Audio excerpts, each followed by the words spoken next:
मंगल ग्रह को कैसे आंकते हैं कुंडली में और उससे संबंधित क्या विषय वस्तुएं हैं, आज उसको एक्सप्लेन करता हूँ। मंगल स्वभाव से गर्म ग्रह है, उष्ण बोलते हैं इसको ज्योतिष के अनुसार। और मंगल रक्त प्रवाह का भी कारक है, रक्त का कारक है। ब्लड सर्कुलेशन में मंगल की बहुत बड़ी भूमिका है। बीपी का हाई हो जाना और बीपी का डाउन हो जाना, रक्त प्रवाह का दबाव और रक्त प्रवाह का संचार, दोनों अलग अलग बातें हैं। हालांकि इंग्लिश में एक हो सकती हैं, लेकिन हिंदी में रक्त प्रवाह का संचार और दबाव दोनों अलग अलग हैं।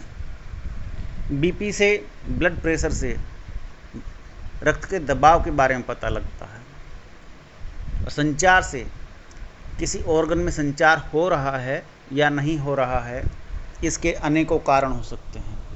डिजीज़ भी हो सकती है और डिसऑर्डर भी हो सकता है, और डिजीज़ एंड डिसऑर्डर दोनों हो सकते हैं। और एटमॉस्फियर, माहौल जो आसपास का है, वातावरण, उसके अकॉर्डिंग भी रक्त का संचार या दबाव बाधित अथवा ज़्यादा या कम तेज हो सकता है। ये सब मंगल के अंतर्गत आता है।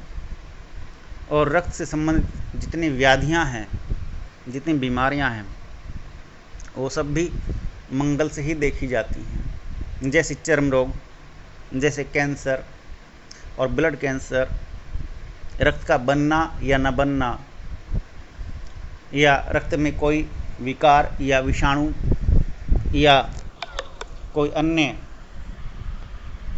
बाहर से कोई अन्य तत्व ब्लड में घुस जाए, जैसे HIV एक वायरस का नाम है, जो एड्स का वायरस है, जो शरीर की रोग प्रतिरोधक क्षमता को धीरे धीरे कम करता चला जाता है, उसमें भी इसका रोल है। हालांकि शुक्र यौन कारक रोगों का कारक है, लेकिन रक्त से जब चीज़ें जुड़ जाती हैं तो उसमें मंगल इस विषय वस्तु का कारक बन जाता है। मंगल से एक योद्धा की तुलना की गई है। मंगल एक सैनिक की भांति, एक सेनापति की भांति कार्य करता है, अर्थात कभी भी हिम्मत नहीं हारता, लगातार जुझारू किस्म का एक ऐसा मनुष्य के अंदर एक जुझारूपन पैदा करता है, जो जीतने की ही जिद में ज़िंदगी को जीता है, जिसे कहते हैं कि जुनून, जिद का धनी। लेकिन अच्छे कामों के अलावा अगर मंगल नीचस्थ अथवा बुरे कामों की तरफ लेकर के जाने वाला है, नीचस्थ है अथवा शत्रु राशि में है, तो जातक नीच कार्यों के लिए अथवा गलत कार्यों के लिए जिद का धनी बनेगा।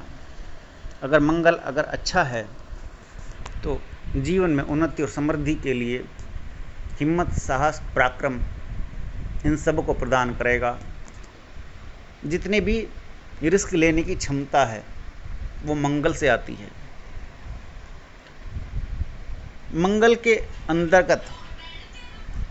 अंतर्गत ना तो धैर्य है न शांति है, उसे बस काम करने का जुनून है,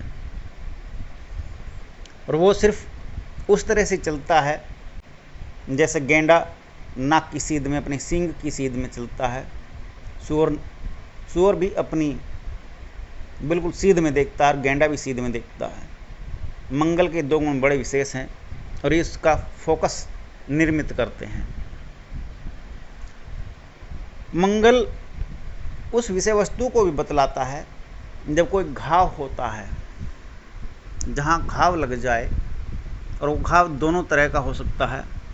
कोई चोर उचक्का चाकू से अथवा किसी धारदार हथियार से आप पर वार कर दे, वहाँ से जो ब्लीडिंग होती है वो भी मंगल के अंतर्गत है।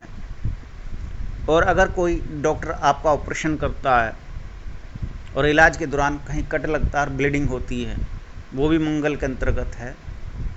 और एक रोग और होता है ब्लीडिंग का, जो शरीर के अंदर से अंदरूनी अंगों से ब्लीडिंग होनी शुरू हो जाती है। शरीर में दो तरफ से ब्लीडिंग होती है, आधे शरीर में ऊपर की तरफ से, आधे शरीर में नीचे की तरफ से एक रोग है।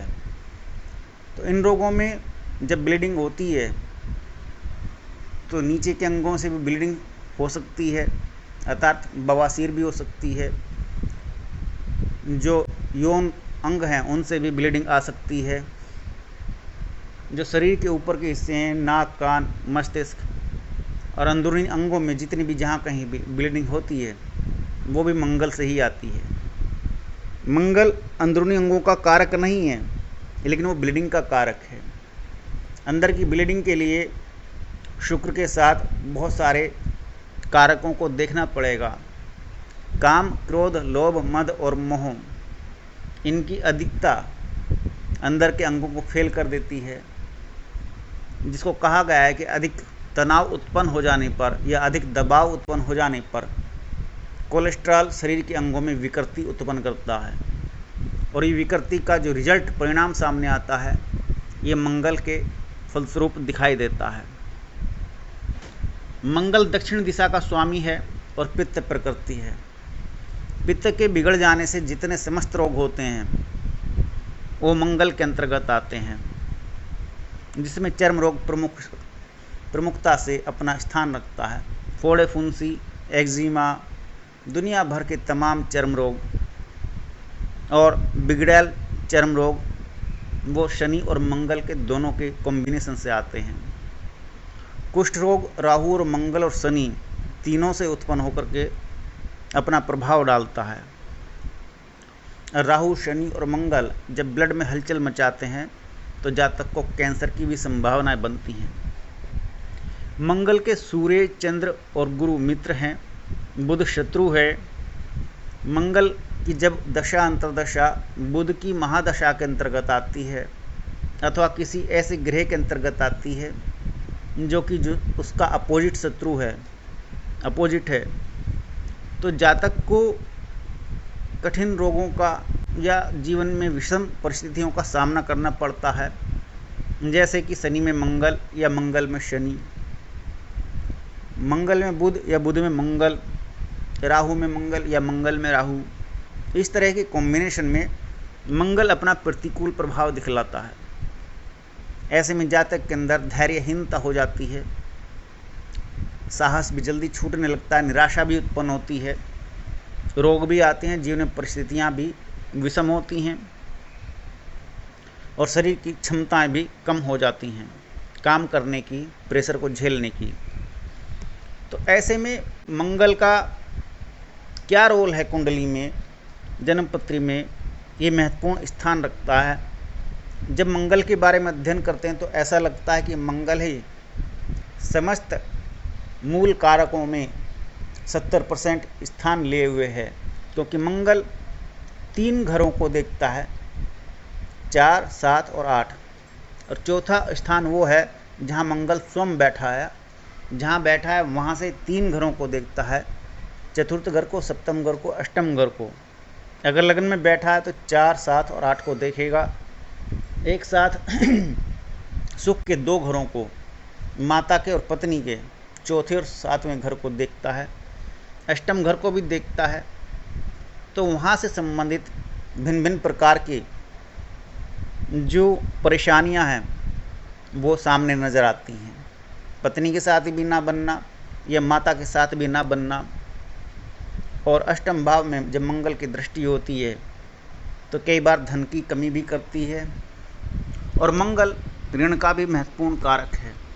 यदि मंगल 6, 8वें या 12वें घर में पहुंचा हुआ है तो अनायास ही और बिना वजह भी जातक ऋण भार से ग्रसित रहता है।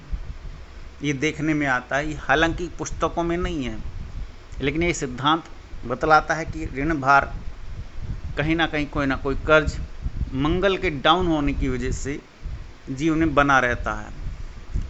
चूँकि 70% हमारी बॉडी में जल है और जल की सही अनुपात रक्त संचार को सही प्रकार से प्रवाहित करती है, तो चंद्रमा के माध्यम से मंगल की गति जानी जाती है।